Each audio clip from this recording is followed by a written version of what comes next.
This is the second video in the series where I talk about every single Disney animated feature because I watched them all in chronological order for some reason. I mean, I guess I kind of did it to see what was appropriate for our daughter because sometimes Disney animated movies are appropriate for your 3 or 4 year old and sometimes they are not. So that's essentially what this was. But this is the package film era. So early Disney was breaking boundaries and making full-length motion pictures that were animated. It was amazing, and good things were happening. But it also came at a very awkward time in world history and cinema history because I think I want to say Snow White came out in '37. So by the time Snow White and Pinocchio and Fantasia are coming out, World War II is gearing up, starting, and then our participation in it is happening. It is called World War II, not world in which we can release movies and have a movie industry, right? So two things happened. One, Disney wasn't making the money it could have at a certain point in time because the European movie market was a little busy with either movies not being shown in certain places because they are not um,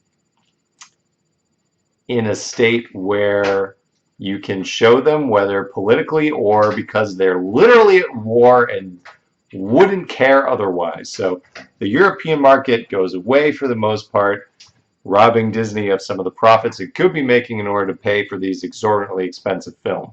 And then at a certain point, the US military kind of sort of takes over Disney as a propaganda machine.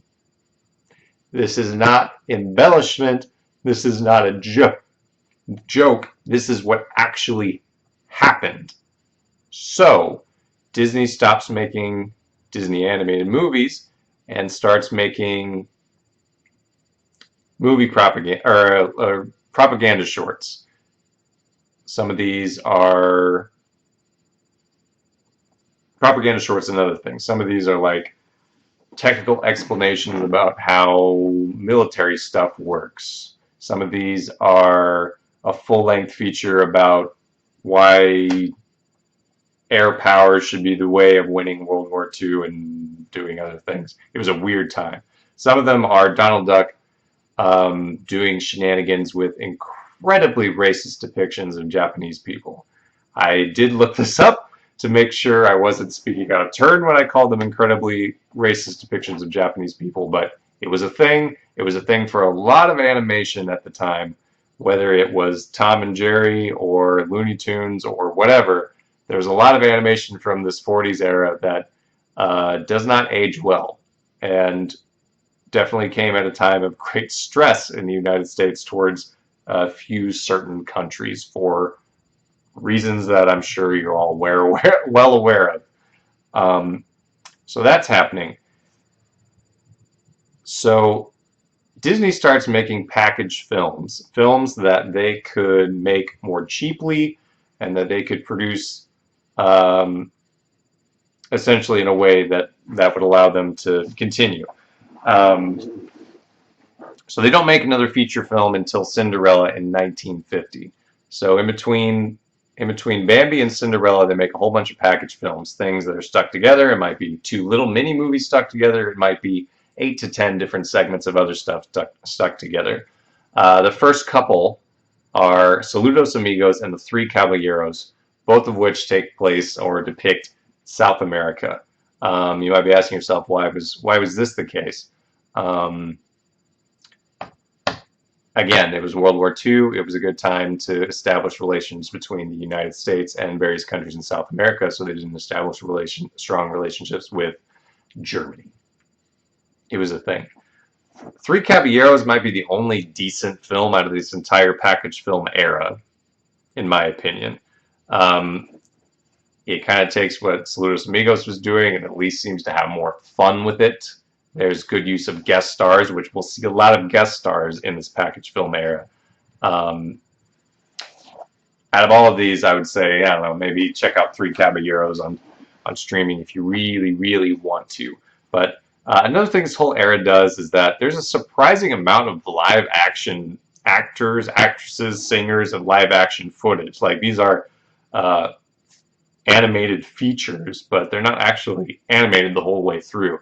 I guess the dirty little secret about some of those early Disney movies is that some of them would have a what really, really seems to be a live action shot of a book opening.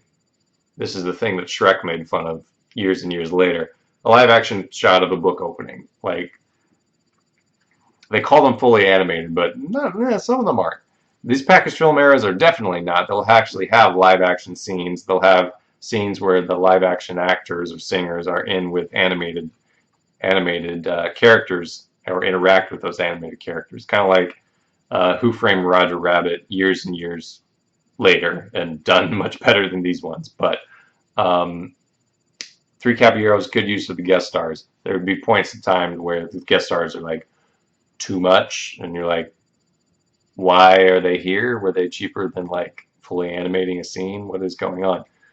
Make Mine Music is the one film I haven't watched because it's not on Disney Plus.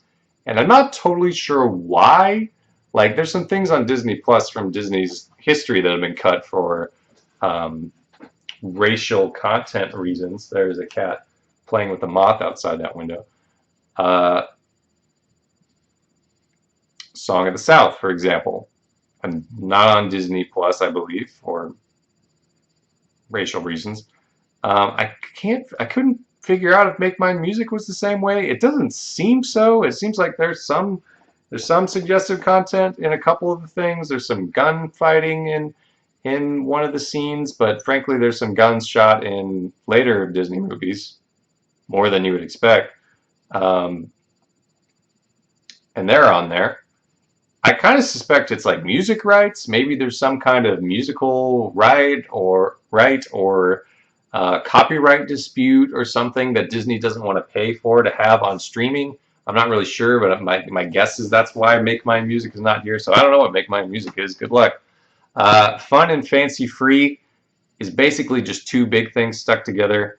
It is a like a bear thing I couldn't stand, and a Jack and the Beanstalk with Mickey as the Jack character. Now I remember the Jack and the Beanstalk because at a certain point in time Disney had a bunch of VHSs in the early 90s, and some of them were like, you know, Little Mermaid, Aladdin, Jungle Book. These were theatrical features that they just put on VHS. But they also put some shorts on there as well. One of them was this Jack and the Beanstalk clip. One of them was, I think there was like a Prince and the Pauper, but Mickey, that was a short that aired before some kind of theatrical feature in the 90s. I had that on VHS, but I also had Jack and the Beanstalk. When I was watching Jack and the Beanstalk on streaming, I was very, very confused when there was a scene with a ventriloquist, and this ventriloquist man and his dummy were talking with a couple children, and they were essentially doing some comedic stuff and then introing the Jack and the Beanstalk's part, and then they would come in later at the ending for an additional scene. I had no memory of this from the VHS to the point where I had to look it up and figure out if I was experiencing a Mandela moment or whatever, where I was like, I could have sworn there was like a cartoon duck in this portion or something. And it turns out, yes, there was a cartoon duck in that portion that I saw on VHS. And in fact, there's been several different characters that have ended up in that scene where the ventriloquist is in the original production and then what it shows up on streaming. So if you were a child of the 80s and 90s, no, you weren't crazy. You probably did see a Jack and the Beanstalk Mickey thing with a cartoon duck character narrating the story instead of a random 40s era ventriloquist character. I guess he was big in the day, but that was a very jarring, like, what is happening right now moment for me. Fun and Fancy Free, otherwise don't have much to say about it. Melody Time was basically if Fantasia was like contemporary music, and by contemporary, I don't know if you can call it that. Not a whole lot to say here. Whole lot of crazy guest stars. What was this era of Disney that was relying so much on celebrities? You don't think of celebrities anchoring Disney animated films nowadays, but there they were. Last one was Adventures of Ichabod and Mr. Toad. Another example of very weird celebrity use. Um, I barely remember the Mr. Toad part and Wind in the Willows part. I got nothing to say about that one. Is it Wind in the Willows? I always mix up Wind in the Willows with the Adventures of Frog and Toad. It was Frog and Toad. The Ichabod Crane part, I know, is a classic of some people's family's Halloween celebrations. Never saw it. Saw it in the streaming thing. It was like, I don't think I expected this entire short to be narrated by Bing Crosby. Boo-boo. Like, I just didn't see it coming. I couldn't handle it. It was so weird and jarring. Like, not my jam. When I talk about Disney kind of inflating their failures until their successes, they don't talk shit about the silent or the package film era.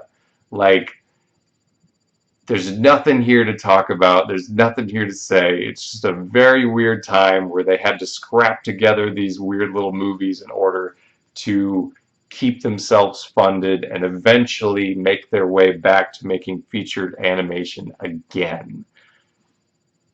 That's really the only thing that's good about this era. Like, it's just strange, and it got them to their next point where they basically became the company we all think of when we think of Disney. So I'll see you next time for that era.